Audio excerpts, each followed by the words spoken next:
And Krista Stegall, the contestant on the CBS reality show Big Brother 2, who had a knife held to her neck last year by another house guest, is suing the network. Stegall is charging CBS with negligence, reckless endangerment, and failing to advance her career. Yeah, it's CBS's fault that that Playboy pictorial fell through, right, Krista? Now, I don't want to get off on a rant here, but we have become a culture of buck passers, Winona riding across ethical boundaries with impunity and then blaming everyone but ourselves when we get caught. These days, there are more people pointing fingers than a nude Superman sighting over Beijing. We're so used to people denying their guilt that when we hear somebody actually take responsibility for their actions, we get that confused look on our face, like people who watch their cat hump a Great Dane. You know, they say it takes a big person to admit when he's wrong, which explains why jockeys are such bastards.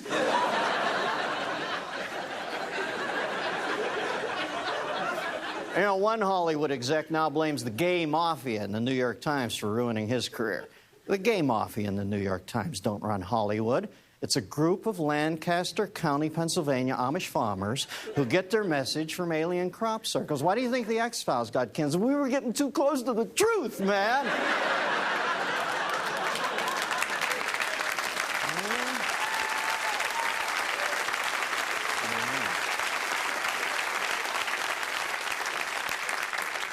What if it turns out those crop circles are just an ad for Target?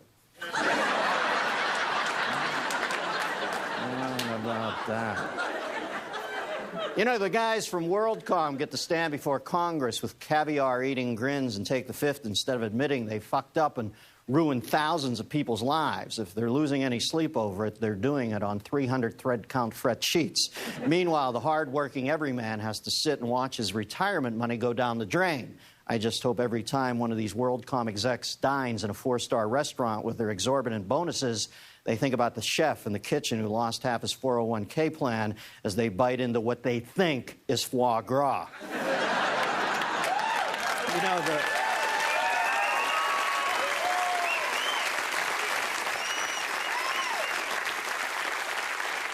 You know, the reason I find this all so infuriating is because I have always taken pride in being able to say, hey, I'm sorry.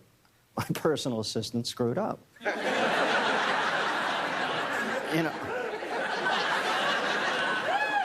You know what lifts my ass off the can is when people who have smoked for 50 years are amazed when they get lung cancer.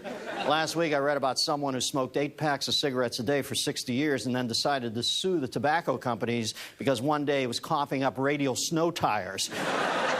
A jury awarded him $200 million, and I suddenly realized that this is the only country in the world where you can make a fortune if you're just willing to fuck up your entire life. Next step, fat America will no doubt start blaming restaurants for being open.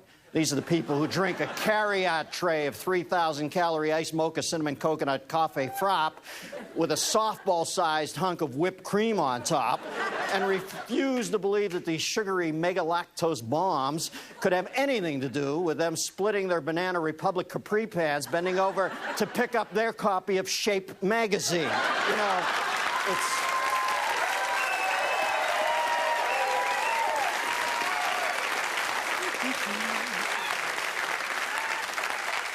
You know, it's only a matter of time before some 800-pound greasy urn out there decides to sue McDonald's because his heart sounds like a one-legged clogger. You know, I'm pretty sure the only reason this hasn't happened already is because our courts don't have a drive-through window. You know, in the Catholic priest sex scandal, almost as shocking as the acts themselves was the way the local dioceses refused to take responsibility for their clergymen. Instead, they shuffled them more frantically than a croupier with obsessive-compulsive disorder.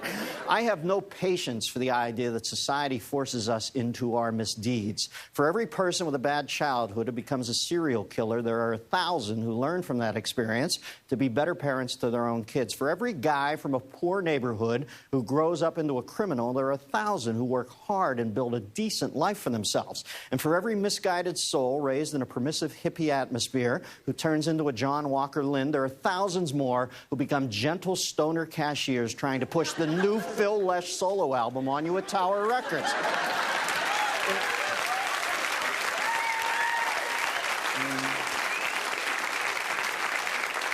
And parents, you need to stop blaming the schools. The teacher needs your help because you raised a little monster who couldn't be more spoiled if he was an unrefrigerated crab meat po' boy.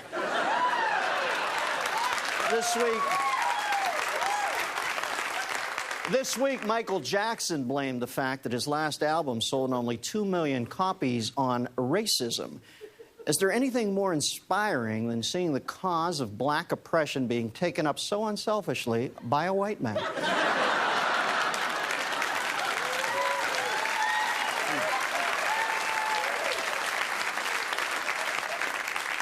Come on, Mikey. Between skin bleach, hair relaxer, and that scale martyr Barbie nose of yours, it seems to me that the only person who obviously has a problem with Michael Jackson's race is Michael Jackson. You and your brothers were a cute kid band 30 years ago, but we've moved on, okay? Nothing personal. You had your day, but it's over. Happens to everybody. You don't hear Neil Sedaka bitching, do you? Huh? Come to think of it, you don't hear me bitching either. So put the mic down, stop grabbing whatever it is in your crotch these days, and try updating your music with the same frequency that you have on your own face.